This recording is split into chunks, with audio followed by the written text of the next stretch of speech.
Muy buenas tardes, Dios los bendiga, ¿cómo están ustedes?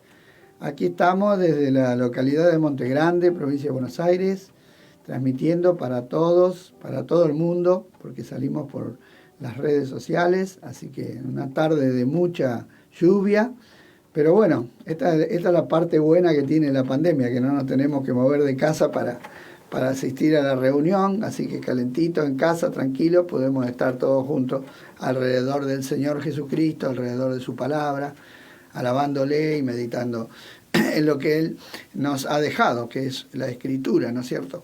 Así que agradecido a Dios en esta tarde y bueno, quería compartirles un párrafo que escribió el apóstol Pablo a una iglesia que estaba en la localidad de Filipo, a los filipenses, y dice así en el capítulo número 3 y versículo número 7, dice: pero cuantas cosas eran para mí ganancia, las he estimado como pérdida por amor de Cristo. Y vamos a detenernos ahí un poquito, después vamos a seguir leyendo un poco más este testimonio que nos dejó este hombre de Dios. Quiero decirles que este hombre era un hombre de la nación de Israel, y era un hombre que dentro de su nación era un hombre principal, era un príncipe, y era un hombre muy celoso, él mismo lo dice en el libro de Gálatas, que era más celoso que los demás en las tradiciones que tenían ellos respecto a la ley de Dios, y pertenecía a una secta que era la secta más dedicada, que se llamaban los fariseos. Él era un hombre de pura sangre, hebreo de hebreo, él lo dice anteriormente, no lo quise leer, y que había cumplido con todos los reglamentos de la ley desde que nació. Por lo tanto, se consideraba uno de los mejores dentro del judaísmo. Y en esa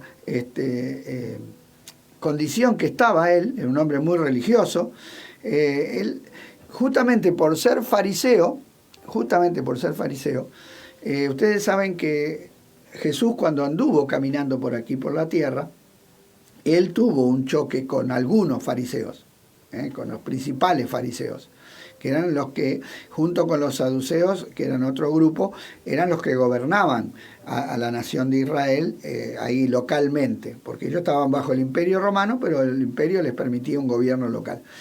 Y Jesús chocó con esas personas, con los fariseos. ¿Por qué? Porque Jesús les dijo: miren, ustedes por fuera están bárbaros, pero por dentro no. O sea, tenían una religión exterior. Todo era para ser visto, todo era exterior. Todos se jactaban de lo que hacían y creían que por esa vida de buenas obras, de oraciones, de ayuno, de estar en el templo, de hablar la palabra de Dios, parecían hombres muy dedicados a Dios, pero por dentro, su corazón estaba lejos de Dios, estaban llenos de huesos. Sepulcros lo llamó el Señor, sepulcros blanqueados, muy fuerte parece, ¿no? Por fuera están bárbaros, pero por dentro están llenos de huesos podridos. Eso le dijo el Señor. Y eso produjo un choque, porque esta gente no recibió la palabra del Señor.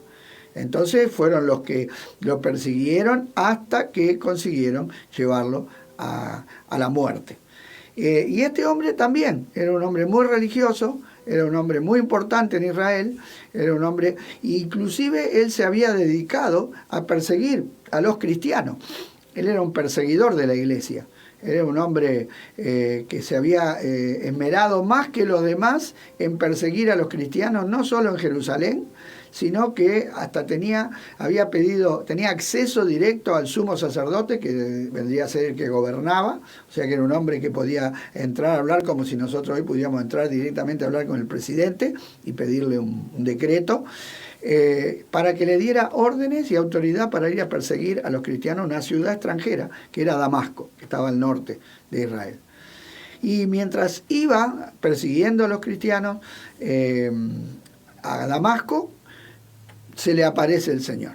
Eso está relatado en el libro de los Hechos, capítulo número 9. Y ahí él se encuentra con Jesucristo. Y ahí se da cuenta que qué equivocado que estaba. Porque en vez de estar Él creía que le hacía un servicio a Dios persiguiendo a los cristianos y oponiéndose al Evangelio. Pero ahí se dio cuenta que lo que estaba haciendo era oponiéndose a Dios.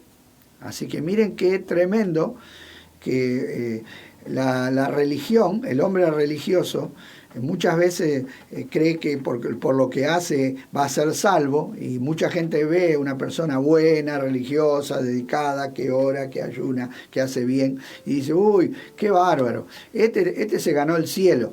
Bueno, hermano, quiero decirle una cosa, y amigo que nos estás escuchando, nadie se puede ganar el cielo por más bueno que sea, por más religioso que sea. Lamentablemente el hombre va contra la voluntad de Dios, hace lo que quiere, él hacía lo que a él le parecía. Y es tremendo cómo la religión sin Dios puede llegar a perseguir a las personas, porque dice que los perseguían.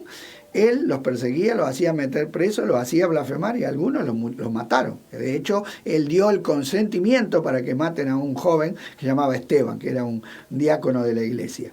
Entonces vemos que la religiosidad no salva a nadie. Y este hombre tuvo un choque directo con el Señor Jesucristo, porque era un hombre que parecía imparable, que nadie lo podía parar. Pero bueno, hay uno que puede parar a cualquiera, y hay uno que es todopoderoso, que es nuestro Dios, y contra quien nadie puede levantarse. Entonces ahí este hombre cae a tierra y ahí se entrega en las manos de Jesucristo. Y ahí comienza a ser un siervo de Dios, porque cuando se encuentra le dice, ¿quién eres? Yo soy Jesús, a quien tú persigues. Entonces, ¿qué quieres que haga? Y a partir de ese momento, este hombre que se llamaba Saulo de Tarso, que después tomó el nombre de Pablo, comenzó a servir a Dios. Y Dios le encomendó la tarea de predicarle el Evangelio a los que no eran judíos. Ahora, también hay otro concepto equivocado, que es que muchos dicen, mire este hombre qué malo que es, que las cosas terribles que hace, no tiene perdón de Dios. Bueno, error grave. Y en este hombre se dan las dos cosas, ¿sí? Que la religiosidad no salva, porque este hombre, siendo un gran religioso, hacía todo mal contra Dios, y que tampoco el pecado más grave que podamos cometer no impide que nos alcance la gracia y el perdón de Dios que nos ha sido dada por medio del sacrificio de nuestro Señor Jesucristo en la cruz del Calvario.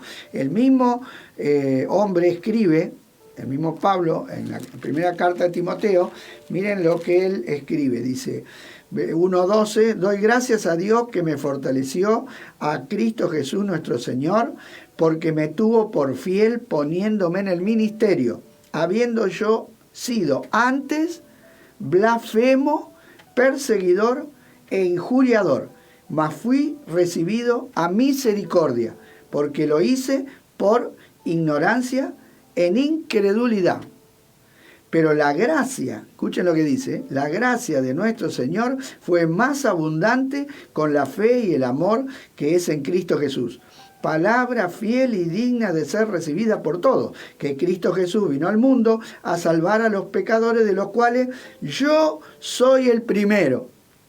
Por esto fui recibido a misericordia, para que Jesucristo mostrase en mí, el primero, toda su clemencia, para ejemplo de los que habrían de creer en él para vida eterna. Por tanto, al Rey de los siglos, inmortal, invisible, al único y sabio Dios, sea honor y gloria por los siglos de los siglos. Amén. O sea, Pablo estaba admirado de que él, habiendo sido un blasfemo, un perseguidor, fui recibido a misericordia.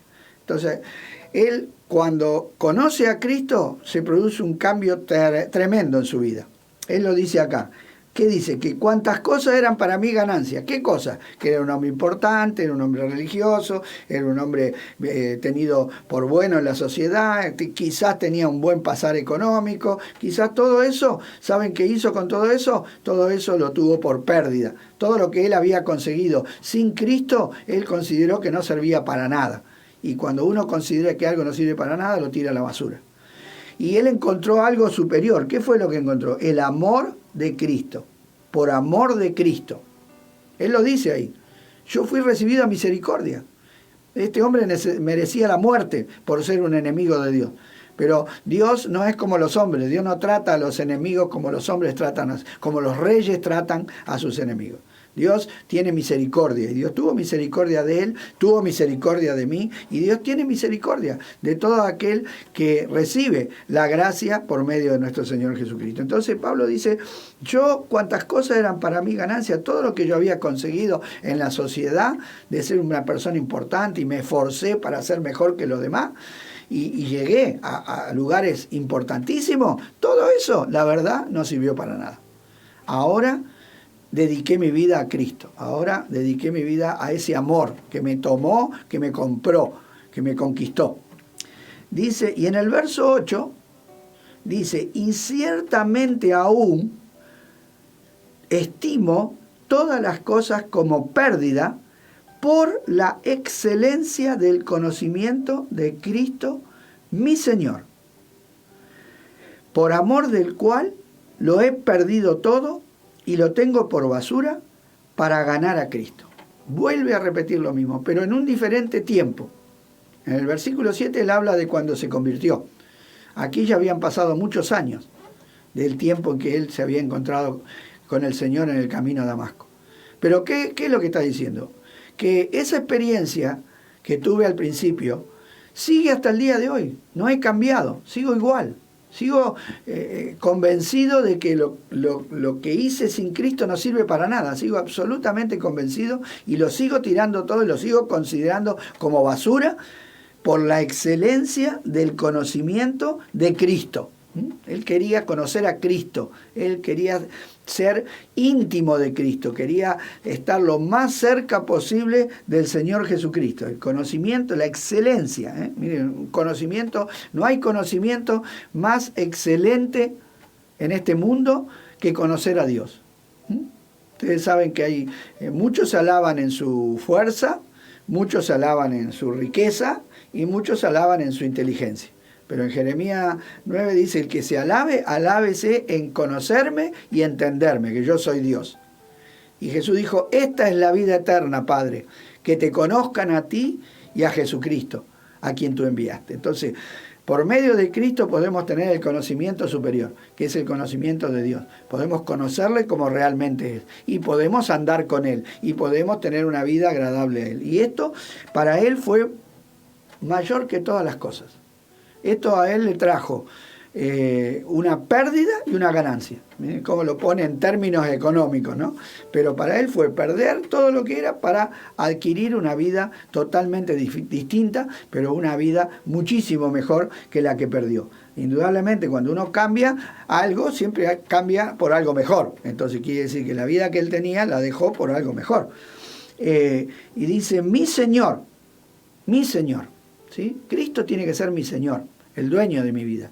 Cristo no tiene que ser uno más en mi vida.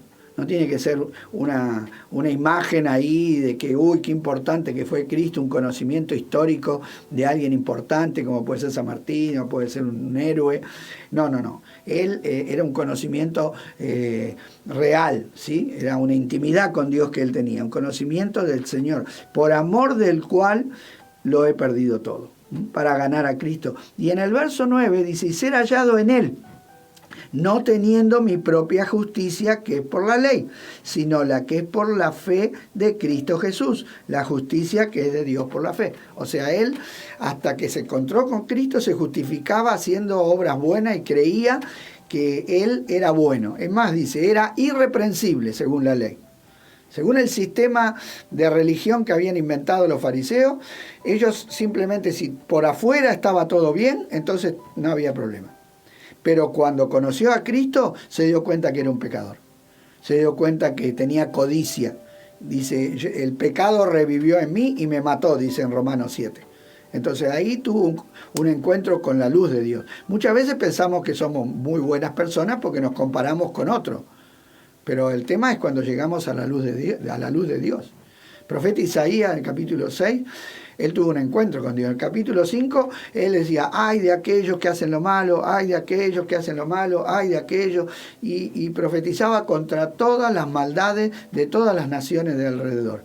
Pero cuando él va a la presencia de Dios, cuando él llega al trono y ve la gloria de Dios y los ángeles, los serafines que decían santo, santo, santo, él le salió una expresión desde el fondo de su corazón. Dijo, ay de mí que soy hombre muerto, porque soy hombre de labios inmundos y vivo en medio de un pueblo de labios inmundos. Ahí se dio cuenta lo que era él.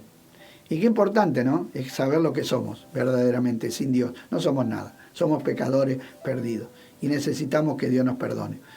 Isaías fue limpiado. Dios mandó un ángel y puso un carbón encendido en sus labios y eso lo purificó. Y eso es lo que Dios hace. Dios llama a pecadores a ser limpios y a ser instrumentos en sus manos. Y este varón, Saulo, se convirtió en un instrumento, pero ya no se justificaba por lo que era, sino por una justicia que viene por la fe. Es la justicia que nos da Dios a través de Cristo. A través de Cristo somos justificados, declarados justos, porque Dios nos da la justicia de Cristo.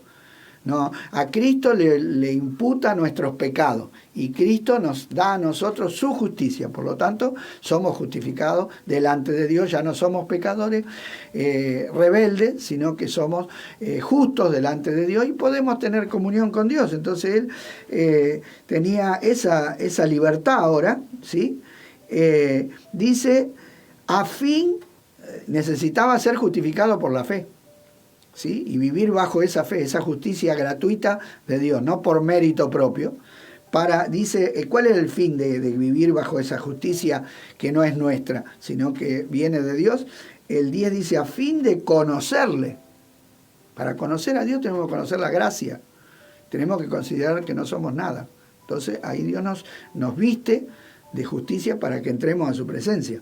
A fin de conocerle y el poder de su resurrección y la participación de sus padecimientos, llegando a ser semejante a él en su muerte, si en alguna manera llegase a la resurrección de los muertos.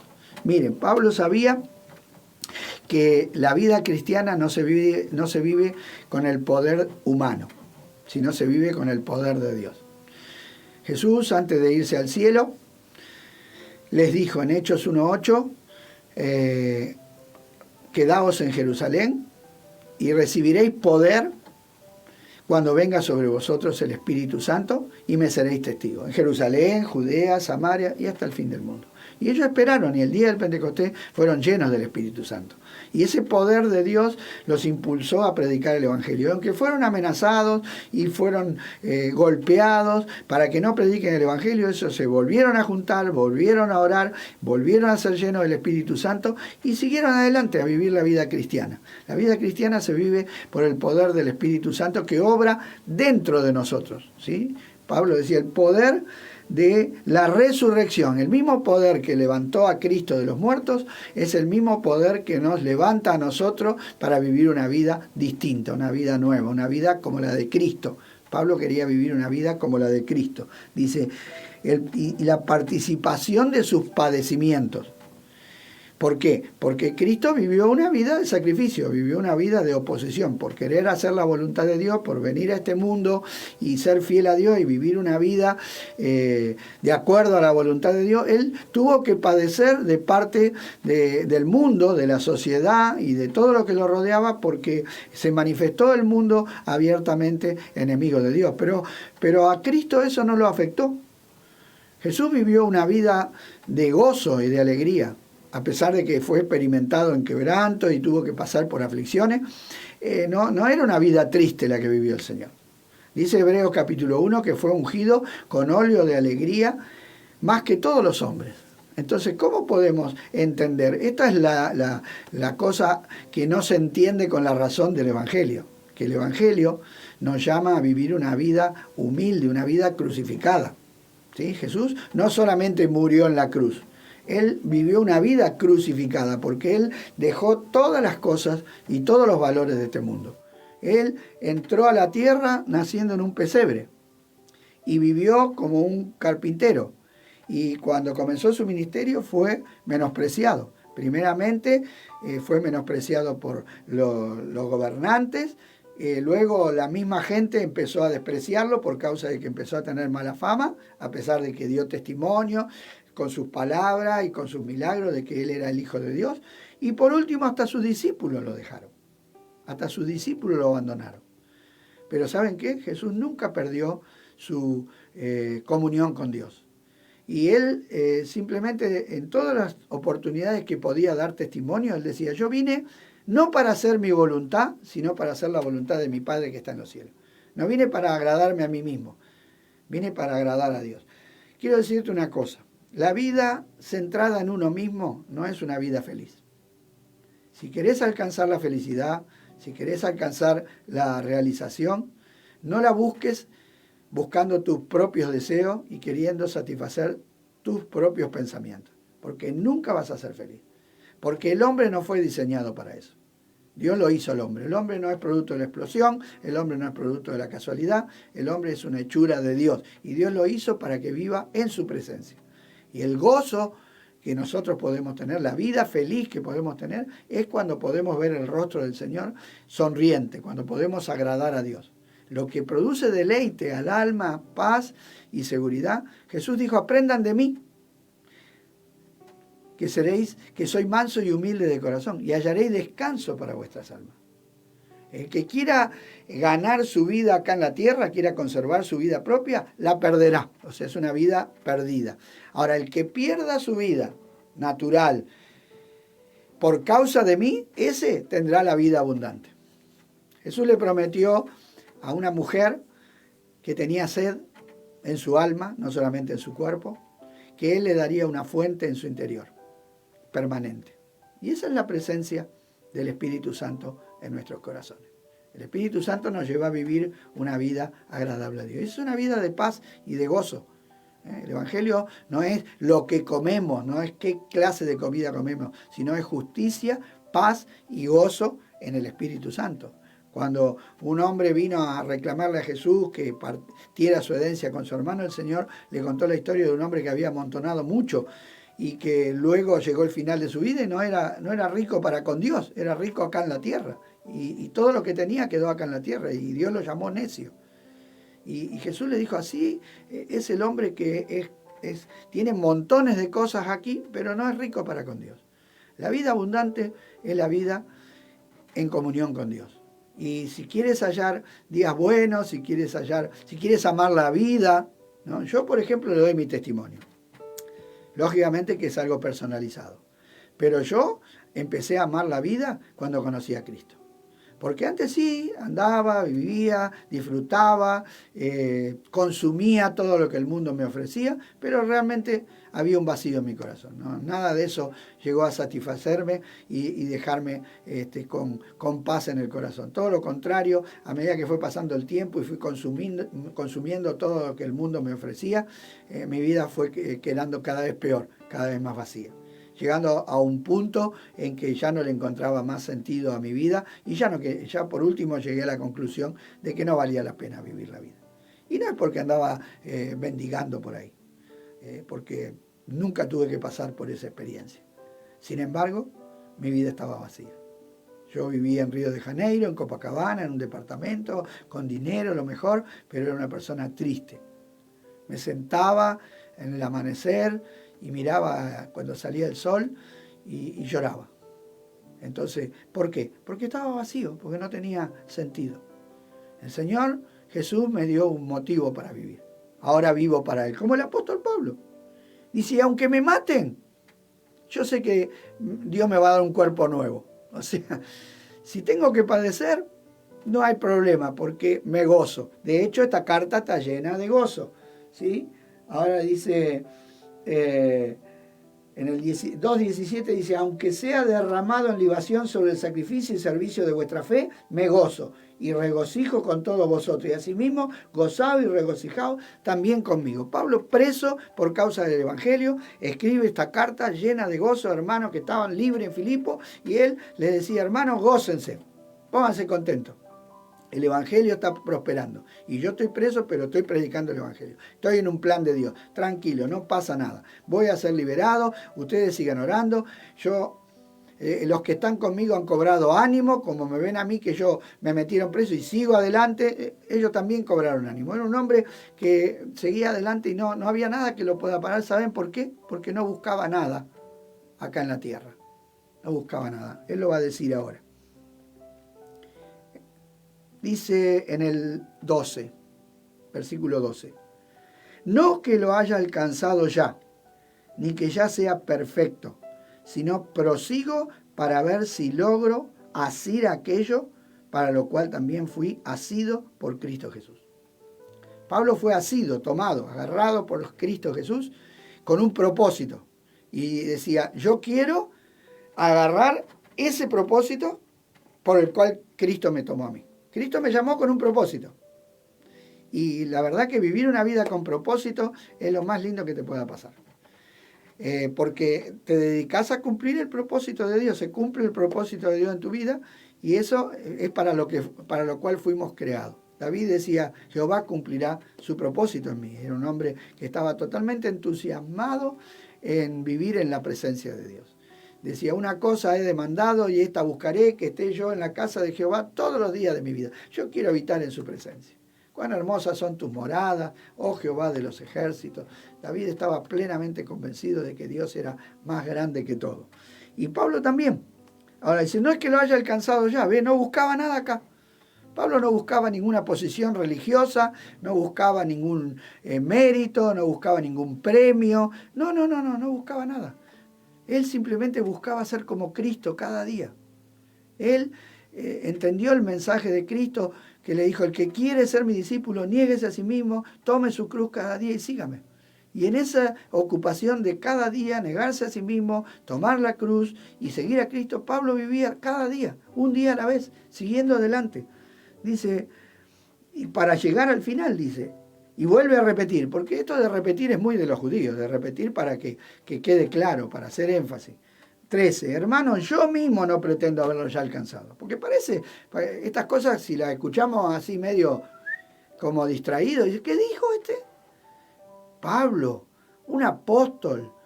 Hoy tantos quieren ser apóstoles. Un apóstol que, llamado por Jesucristo, que abrió muchas iglesias. No escribió libros. Muchos dicen, escribió un libro. No, Pablo escribió la Biblia. Y la mayor parte del Nuevo Testamento. Podría haber dicho, bueno, yo escribí la Biblia, yo abrí iglesia, soy apóstol. No, a él no le interesaba nada de eso. A él le interesaba ser como Cristo. Jesús cuando estuvo acá en la tierra no se puso ningún título, no pidió honra, no pidió gloria, no pidió los primeros lugares, todo lo contrario. Cuando sus discípulos le vinieron a pedir, Juan y Santiago, los primeros lugares en el reino, Jesús le dijo, miren, ¿quieren ser los mayores? Sí, bueno, sean siervos de todo. Y en la última noche, después, o antes, mejor dicho, de lo que el pastor leyó, el Señor tomó una palangana, un lebrillo, y le lavó los pies a todos. Y le dijo, ¿yo soy el Señor? ¿Sí o no? Sí. O sea, Jesús no dudaba quién era. Yo soy el Señor, soy el Maestro. Sin embargo, no tengo ningún problema en lavarle los pies a todos. Porque el hecho de que sea el Señor no implica de que no pueda bajarme. De hecho, si el Señor pudo bajar del cielo a la tierra y humillarse y ser un siervo y luego morir en una cruz, por lo tanto no había límite para Jesús. Y en esa humillación es donde encontró su gozo y su felicidad. Y en esa humillación, cuando nos volvemos siervos y servimos a los demás y vivimos para los demás, es donde encontramos el verdadero gozo y la verdadera pasión. Entonces Pablo dice, pero una cosa hago. ¿Qué hacía? Una cosa hago, dice el 13. Olvidando ciertamente lo que queda atrás y extendiéndome lo que está delante, prosigo a la meta, al premio del supremo llamamiento de Dios en Cristo Jesús. O sea, lo que conseguiste hasta el día de ayer fue ayer. Hoy tenemos que seguir adelante. No podemos vivir de las glorias pasadas. Por favor, no vivamos de las glorias pasadas. Muchas veces yo escucho, yo hice esto, y yo fui esto, y cuando yo hacía esto. No sirve para nada. Pablo me decía, me olvido de todo lo que hice y sigo adelante. Vieron que cuando se hacen los dibujitos que alguien corriendo se hace inclinado hacia adelante. Porque no se puede correr derecho y mucho menos correr para atrás. Hay que extenderse. Y muchas veces hasta extender las manos para hacer equilibrio y poder avanzar. Pablo decía eso, yo sigo. ¿Hasta dónde? ¿Dónde estaba el premio de Pablo? ¿Saben dónde estaba el premio? Él lo dijo acá. También lo dijo en Timoteo, pero en segunda de Timoteo. Capítulo 4, verso 6. Porque yo ya estoy para ser sacrificado, muerto. Y el tiempo de mi partida está cercano. He peleado la buena batalla, he acabado la carrera, ¿ves? Que decía acá, prosigo a la meta. La meta es el fin de la carrera. He acabado la carrera, he guardado la fe. Verso 8, por lo demás me está guardada la corona de justicia, la cual me dará el Señor, el juez justo, en aquel día, y no solo a mí, sino también a todos los que aman su venida, todos los que esperan la gloria eterna. Hermanos, estamos llamados a esperar la gloria eterna. La vida cristiana es trascendental, va más allá de esta vida presente. No te afanes por conseguir logros aquí en la tierra que perecen. Preocupémonos por llegar, dice, dice, prosigo a la meta, al premio. Prosigo al premio. Yo quiero obtener el premio del supremo llamamiento de Dios. Estábamos mirando los martes el llamado. Y el llamado de Dios a ser su hijo y su siervo es el llamado más alto que puede recibir un ser humano. Por más que te llame el presidente de los Estados Unidos, o el presidente de China, o el presidente de Rusia, que son las personas más importantes en este momento, quiero decirte que hay alguien más importante, alguien que está sentado a la diestra del Padre y que se llama Jesucristo, y que tiene todo poder y toda autoridad. Y Él nos ha llamado. Y Pablo consideraba una honra ese llamado. Y se dedicaba completamente al supremo llamamiento de Dios en Cristo Jesús. Y les dice algo más, que esto es muy importante, en el verso 15. Así que todos los que somos perfectos, esto mismo sintamos. Porque hay un problema con la Biblia. Tomamos los hombres de la Biblia y decimos, uy, qué bárbaro, qué tremendo este hombre. Estos sí que eran bárbaros. Y los ponemos, no, estos son los héroes, los campeones. Y resulta que todos estamos llamados a esto. Todos. ¿Qué dice Pablo? Tomen la vida cristiana como la tomo yo. De hecho, antes de su ejemplo, si ustedes leen, desde el capítulo 2, Pablo lo pone a Cristo como modelo de vida, de sacrificio, de entrega, de renunciamiento. Él dice que no se aferró a lo que era siendo Dios, sino que se despojó y tomó forma de siervo. Y estando en condición de siervo se humilló hasta lo sumo y muerte de cruz. Y luego pone a Timoteo como ejemplo, de que era un varón que estaba dispuesto a servir a Dios. No tenía problema, a donde había que ir, él iba. Y también pone de ejemplo a Epafrodito, un hermano que vino a Roma, donde estaba preso Pablo, a traerle una ofrenda para las necesidades de Pablo y que estuvo a punto de morir por causa de ir a Roma. O sea, una persona que no le importó, y nadie, imagínense, las cárceles de Roma eran terribles y nadie quería identificarse con un delincuente porque en cualquier momento te metían preso a vos también. Entonces, pero hubo un varón que dijo, yo voy, no importa, si me matan, que me maten, yo voy. Y Pablo lo pone por ejemplo.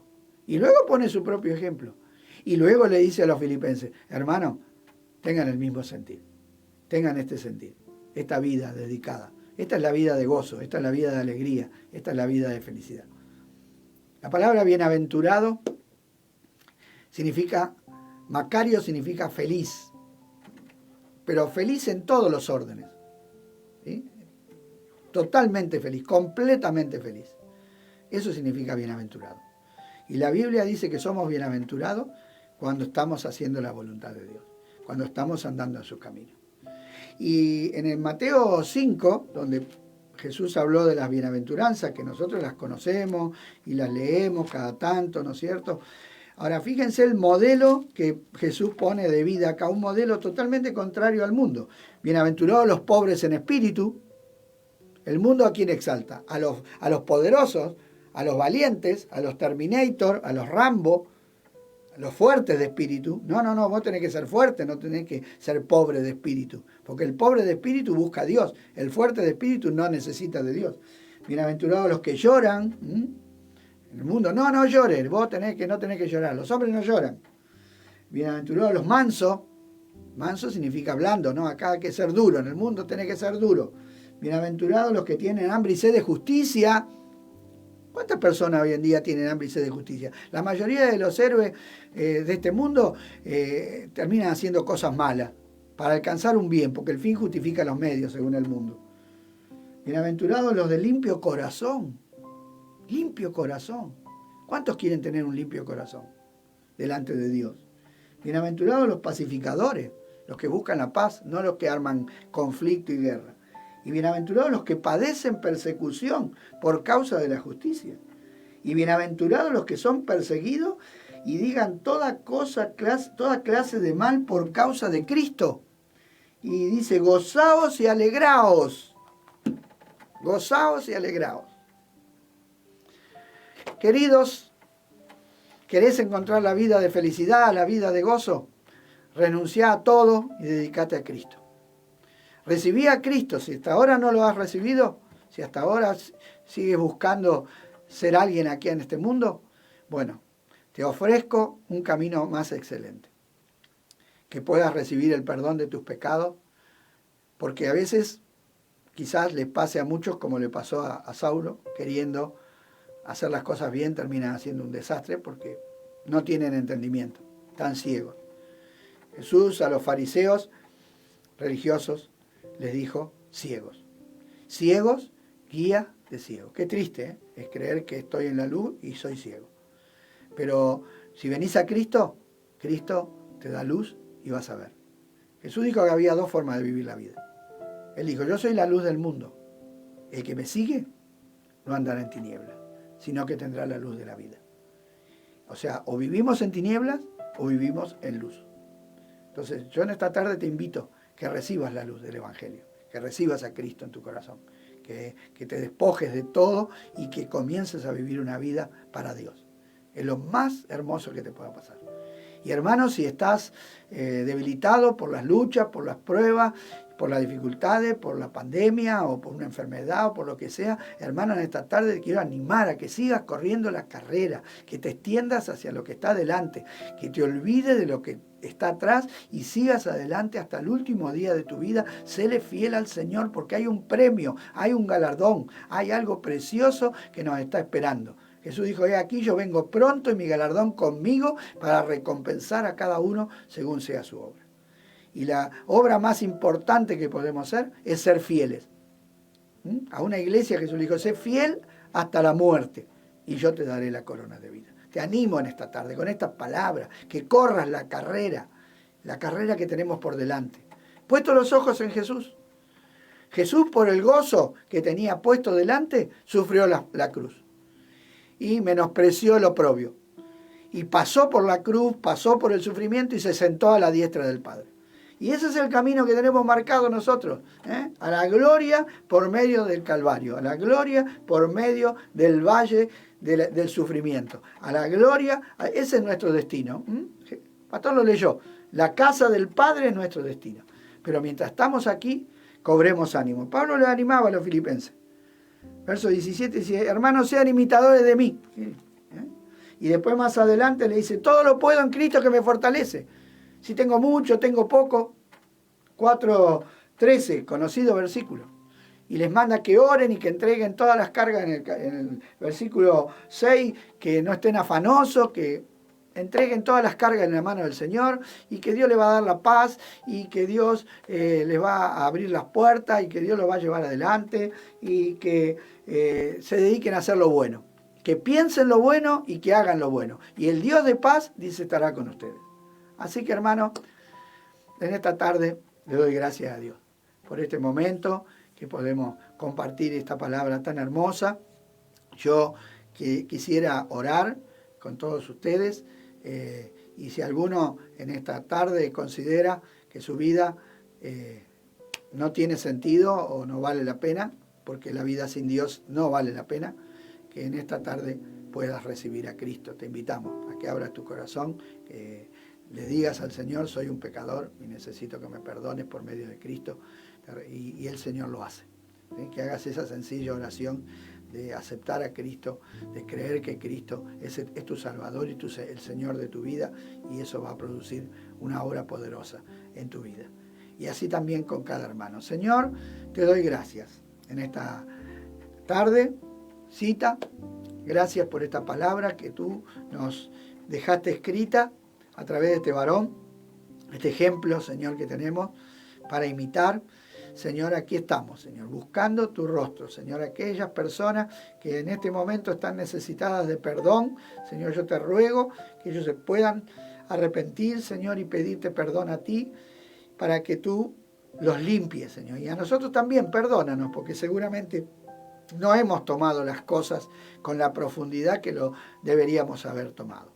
Quizás todavía estemos ahí queriendo retener cosas que no nos sirven, ¿sí? Que todavía quizás no hemos tomado todo por pérdida. Quizás todavía estamos reteniendo cosas de nuestra vieja vida que nos frenan y que no nos permiten avanzar. Pero en esta tarde, a través de la luz de tu palabra, Señor, renunciamos a la impiedad, a los deseos mundanos, y vamos a vivir en este siglo para ti, Señor. Queremos vivir para la gloria de tu nombre, queremos dar gloria a tu nombre, queremos ser instrumento en tus manos, queremos anunciar las virtudes tuyas a todos aquellos que están en tinieblas, Señor. Por lo tanto, te damos gracias, Señor, y te pedimos que tú animes a cada uno de mis hermanos para que siga adelante, para que no desmaye, que el poder del Espíritu Santo esté dándole la fuerza del búfalo para que continúe hasta el último día y podamos presentarnos delante del Señor con gran gozo y gran alegría. Gracias, Padre, por este momento. Te pedimos todo esto en el nombre de Jesús.